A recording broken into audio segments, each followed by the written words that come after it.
Hi and welcome back to my channel. Today I've come on to show you how to make the explosion box that I shared a video of a couple of days ago. I haven't got the box now because my sister came yesterday and she's asked for it for her friend's birthday, so I've let her take it.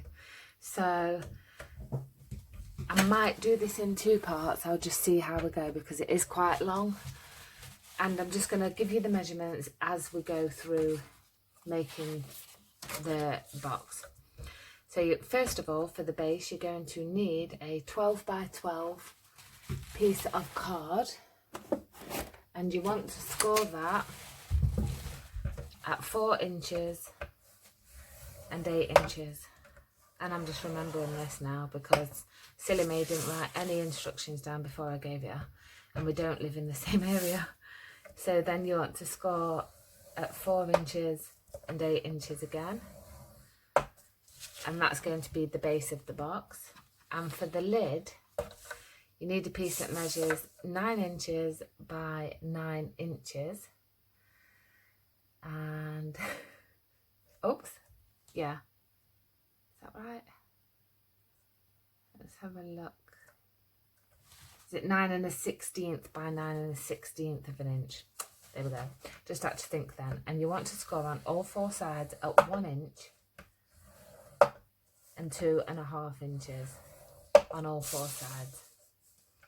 So 1 inch and 2.5 inches.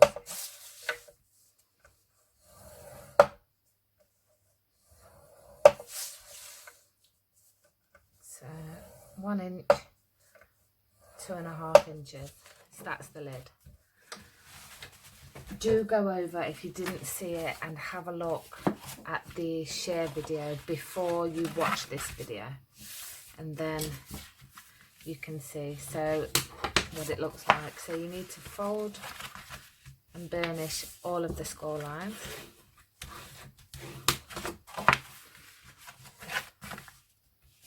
I have had a lot of really nice positive feedback on Facebook groups that I've posted and shared in, and a lot of people are waiting for the video, so I hope you like it.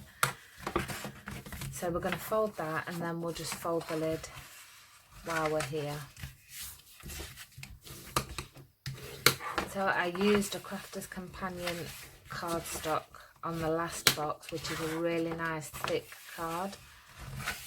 This one I'm going to make it a Christmassy one. Yes, Christmas in June. Oh dear. It's just a really nice paper pad that I've got, and I wanted to use it, and I will use this for a Christmas gift. So if you don't want to watch me fold and burnish, just skip along and get right into the making of it. Right, so that's the lid. This lid will be reinforced as well. So then, I knew I'd leave something. You want to cut along. Just wait before, if you've got your card there and you're cutting this at the same time, just wait so that you can see exactly what I'm doing. So I might have to hold this up because it is black. So as neat as you can, you need to cut along the score line like that, and then this will close up to create your first flap. So then you want to rotate and cut up the next flap. I know there are a lot of explosion boxes around, but I just thought I would try something different. I do know, the basis of how they're made, but this one I have not followed anybody. I've just made it up myself. So then they're gonna fold like this. So I'm sure you can see where I'm going with that. Then you'll turn again and cut up the next score line, and then this one will fold in as well, and then we'll turn again and cut up the last score line. It's really hard to see on black. Okay, like so. So they'll all fold like this. Now ideally, and I haven't got any, I would have used magnets. I haven't, and it works fine, but I would have popped magnets on each one of these so that they close nicely, and then they will fold up like so, and that'll be your box. Obviously, like I say, if you've got magnets, they'll stay shut. So I'm just going to move that to one side, and we're just going to cut the lid. So this lid is the same as a lot of lids that I do. You are going to cut straight up that side, and then remove this bit completely off, and then taking off that flap. So you're going to have that. Then of course you're going to notch into the squares.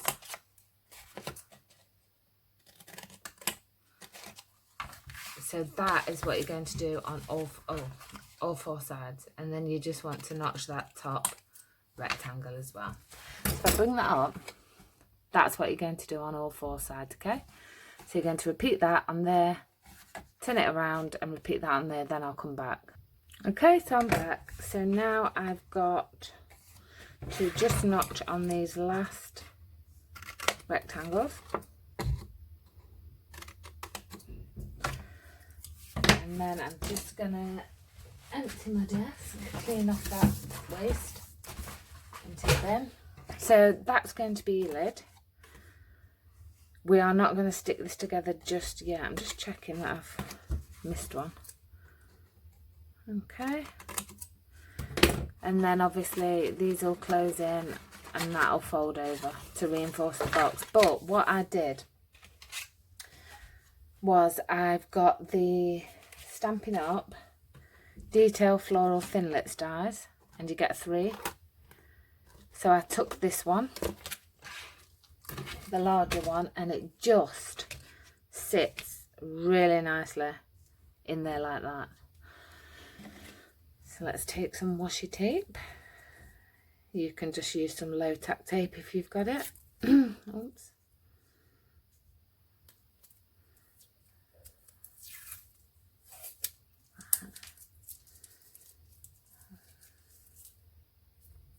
There we are. So I'm just sticking that on my hand and pulling it off just so it takes some of that stickiness away. So then what you're going to do is line this up inside your 4-inch square. And I'm just going to stick a piece on that side and stick a piece on that side, like so. And then I'm going to take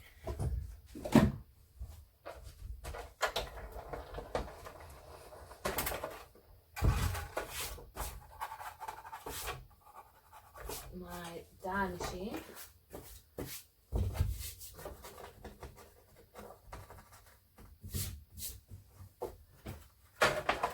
so I'm going to bring it in.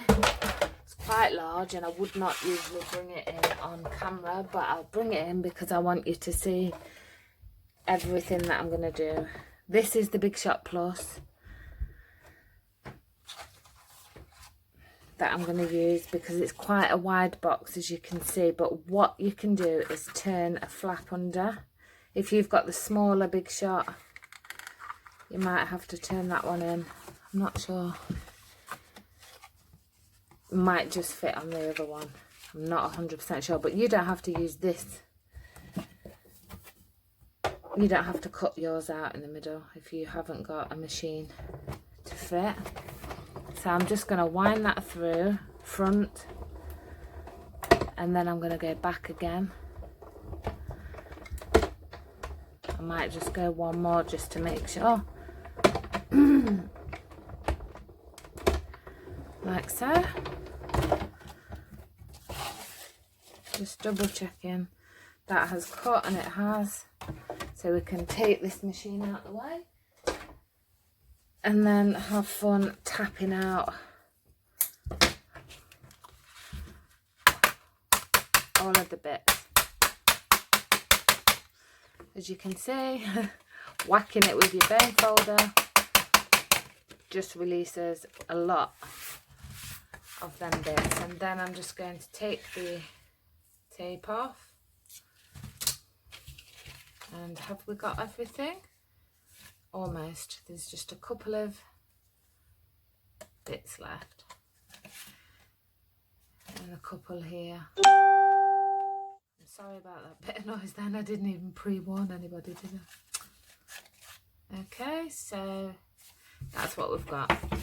Then what I decided to do, because obviously once you're going to cut into cardstock, that's going to then make your card quite flimsy, but how pretty does that look for your lid?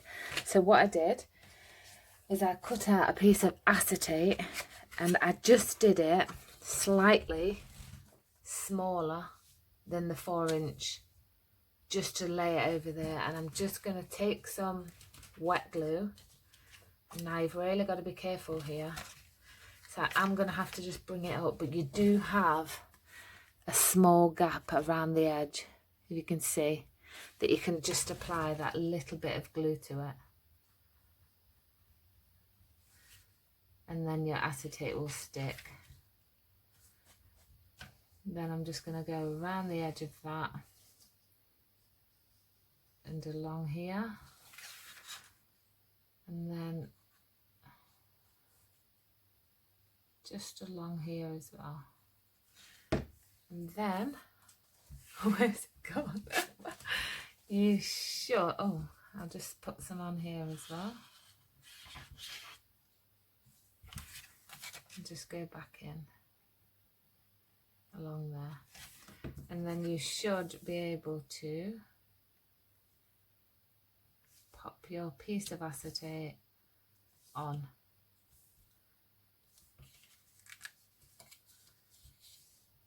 And just press that in.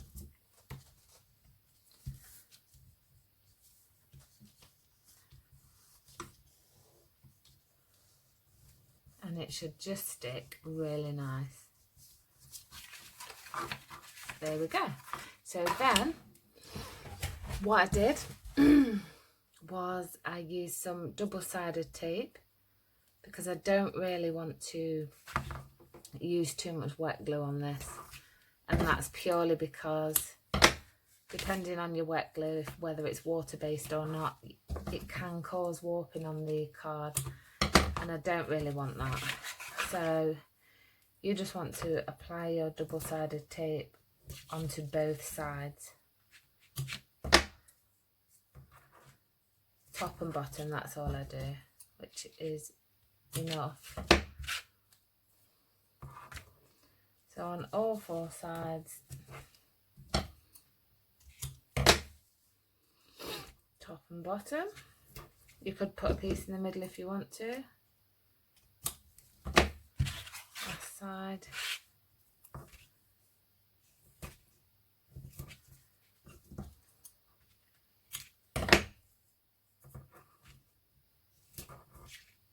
And then once you've stuck that on, you need to turn it over. And on these flaps, repeat your tape, top and bottom, on all 4 of the sides as well.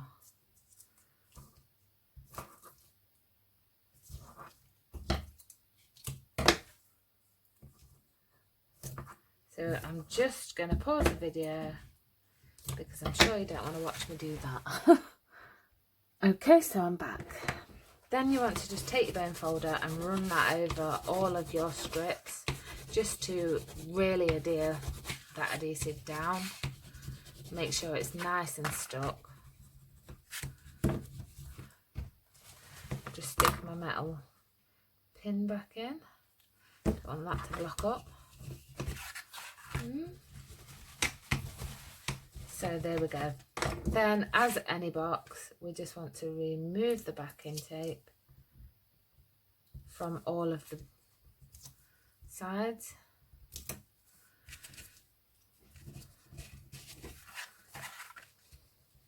And then we can stick them together.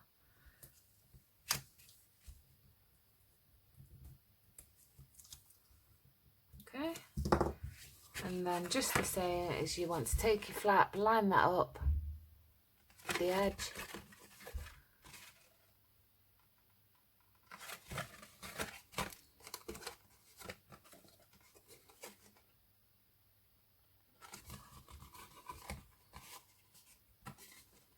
And then what I do again is I take my bone folder and run all of that around, and then remove the backing off the flaps.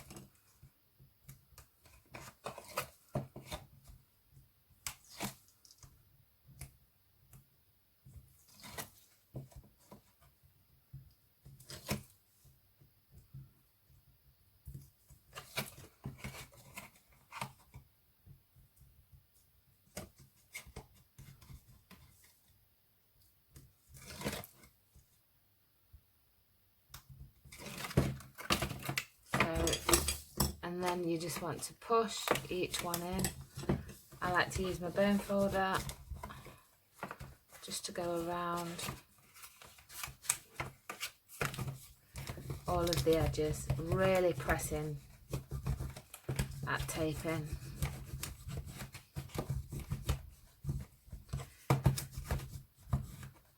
Like so. And then you won't have a warped edge box. So there's the lid. How easy was that? So you can see the acetate, nice reinforced sides, and then this should now, obviously the box is not very sturdy yet, but that should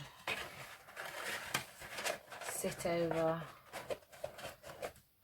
there, and it's a really nice snug fit. So that is the main body of the box. Let me see how long that's on. Right, so that's 16 minutes. So what I'm going to do, I think, is leave it there and then come back for a second part. So we've got the main body of the box. You could just not carry on watching and decorate how you like. But there we go. So see you in part 2. Bye.